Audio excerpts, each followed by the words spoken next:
نحن نصلي ونسلم على رسوله الكريم أما بعد فأعوذ بالله من الشيطان الرجيم بسم الله الرحمن الرحيم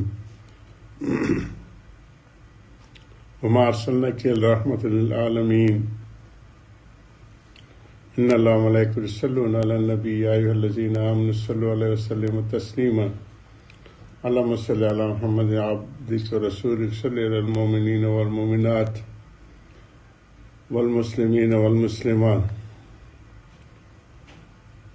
وہ ولیوں کی اس کے اوپر چل رہی ہے۔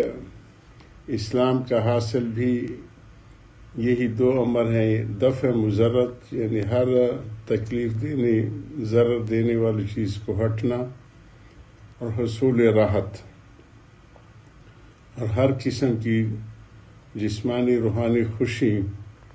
یہ ہوتا ہے کہ یہ سلامتی والے لوگ ہیں یا خوشحال لوگ ہیں۔ ان دونوں کو ایک بھی کہہ سکتے ہیں۔ اسی طرح کے مقصود کی دو جز ہیں، دونوں مل کر مقصود پورا ہوتا ہے۔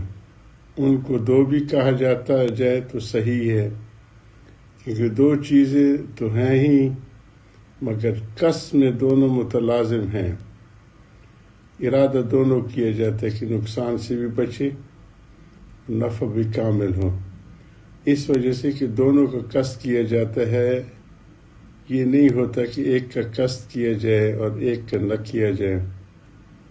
ارادہ دونوں کا ہوتا ہے کہ نقصان سے بھی بچے اور نفع بھی زیادہ زیادہ ہو۔ غرض ایک کہو دونوں کو یا دو کہو، اور دونوں کو متلازم کہو، یہی ثمرے ہوتے ہیں، یہی محنت کا جو ہے نتیجہ ہوتا ہے کہ نقصان سے بچے اور نفع حاصل ہو ہر کام کے۔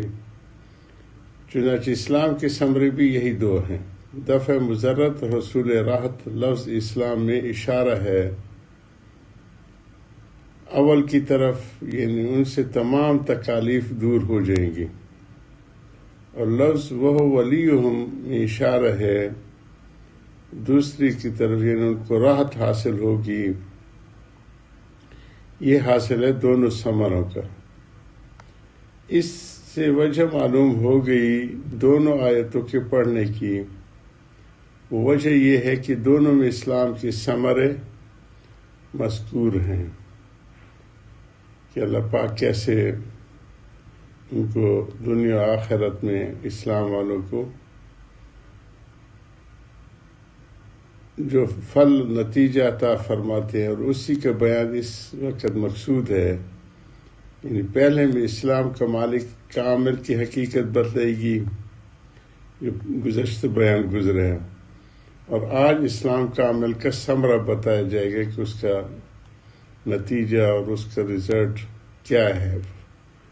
اس ثمرے کا بیان آیت میں اس طرح سے ہے جس سے معلوم ہوتا ہے کہ ثمر الوجہ کمال حاصل ہوگا۔ یہ جو ہمارے تخمینے ہوتے ہیں اسٹیمیشن، اس سے بھی زیادہ کمال والا پیک پہ نفع حاصل ہوگا۔ دفع مضرت ہوگا تو اس طرح کی کوئی مضرت باقی نہ رہے گی۔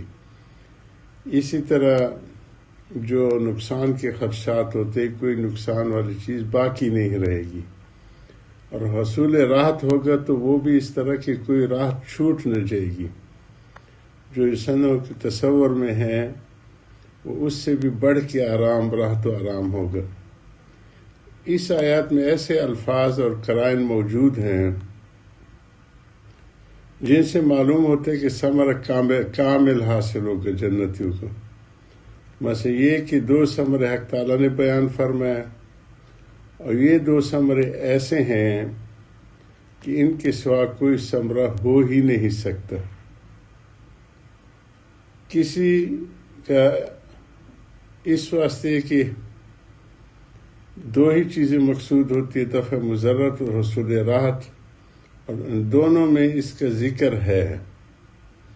اس کے سوا اور کوئی ثمرہ ہوتا نہیں، محنت کا اور کوئی پھل نہیں ہوتا۔ تو حاصل یہی تو ہوا کہ پورا ثمرہ ملے گا، اور کوئی ثمرہ ایسا نہ رہے گا جو نہ ملے۔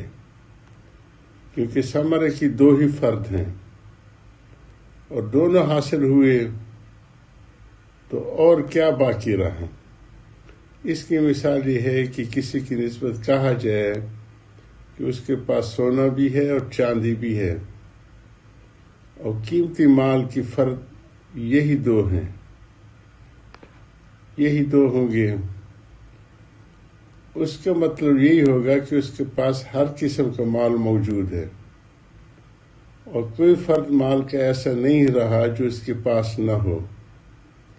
لہذا اسی طرح جب ثمرے کے فرد یہی دو ہیں اور دونوں کے حصول کو ظاہر کر دیا گیا تو اس کا مطلب یہی ہوا کہ کوئی ثمرہ ایسے نہیں رہا جو اس کو حاصل نہ ہو۔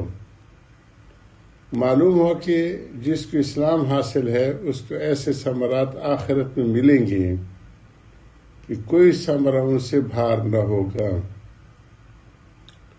اور واقعی آخرت ایسی جگہ ہے جہاں کسی بات کی کمی نہیں، بس اللہ تعالیٰ اسلام نصیب فرمائیں اور اس پر خاتمہ کر دیں، پھر وہاں کسی بات کی کمی نہیں۔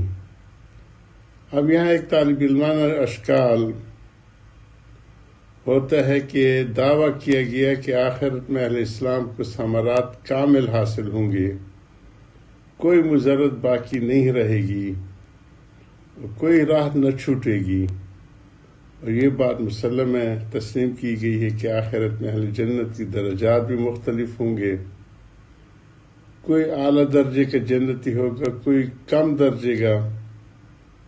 تو اگر یہ بات ہے کہ وہاں کے ثمرات میں کسی قسم کا نقصان نہیں تو لازم آئے گا کہ کوئی اعلیٰ کوئی ادنیٰ نہ ہو، بلکہ سب کے درجات کامل ہی ہوں۔ حالانکہ فرق مراتب ہوگا، فرق مراتب کے معنی سوائے اس کی کیا ہیں کہ ایک کے پاس کوئی شے زائد ہے اور ایک کے پاس کم، جس کے پاس کم ہے اس کا ثمرہ ناقص ہوا، یہ اشکال ہے۔ اس کے جواب سنیے، پہلے ایک مقدمہ سن لیجئے جواب کو سمجھنے کے لیے۔ جو بات ہوتی ہے وہ یہ کہ دو عالم ہیں، ایک دنیا آخرت، ان دونوں میں نسبت کیا ہے؟ حدیث میں ان کی نسبت ایک مثال کی پیرائے میں بیان کی گئی ہے، وہ یہ کہ ایک انگلی سمندر میں ڈالی جائے تو اس میں کچھ پانی سمندر کا لگ جائے گا۔ جو نسبت اس انگلی میں لگ جانے والی پانی کو سمندر کے پانی کے ساتھ ہے، یہی نسبت دنیا کو آخرت کے ساتھ ہے۔ ظاہر ہے کہ اس پانی کو سمندر کے پانی کے ساتھ کیا نسبت ہے کہ کچھ بھی نہیں ہے۔ اگر اس کا حساب لگے تو سینکڑوں برس چاہیے۔ مثلا وہ پانی ایک رتی بھر ہے، سمندر کے پانی سے رتی بھر الگ کیا جائے تب دونوں کی نسبت معلوم ہو۔ ظاہر ہے کہ اس کے لیے عمر نوح بھی کافی نہیں۔ اللہ اکبر، سمندر کس قدر بڑی چیز ہے اور اس نے تمام عالم کو گھیر رکھا ہے۔ دریا کے سفر کرنے سے معلوم ہوتا ہے کہ خشکی کا حصہ بہت کم ہے اور تری کا حصہ بہت زیادہ ہے۔ سمندر یعنی 2/3 سمندر اور 1 حصہ زمین ہے۔ پیمائش کرنے والوں نے ثابت کیا ہے کہ 3 حصے دنیا میں سمندر نے گھیر رکھا ہے اور 1 حصہ خشکی ہے۔ یہ تو پھیلاؤ ہے۔ پھر گہرائی اس قدر کہ اکثر جگہ کئی میل ہے، گہرے سمندر جو ڈیپ سی جس کو کہتے ہیں۔ تو اتنے بڑے پانی کو خیال کیجئے، اس میں سے اگر ایک رتی الگ ہو جائے تو 100 برس چاہیے۔ آپ نے اندازہ کر لیا کہ اس انگلی میں لگے ہوئے پانی کو سمندر کے پانی کے ساتھ کیا نسبت ہے۔ تو فرماتے ہیں کہ یہی نسبت ہے دنیا کی آخرت کے ساتھ، اور یہ مثال بھی ہمارے سمجھانے کے واسطے ہے، ورنہ حقیقت میں صرف تخمینی ہے، دنیا کے آخرت کے ساتھ یہ نسبت بھی نہیں ہے۔ وجہ یہی کہ وہ انگلی میں لگا ہوا پانی گو کتنا ہی قلیل لا شے ہے، کوئی شے نہیں ہے، اور سمندر میں پانی کے سامنے کالعدم ہے۔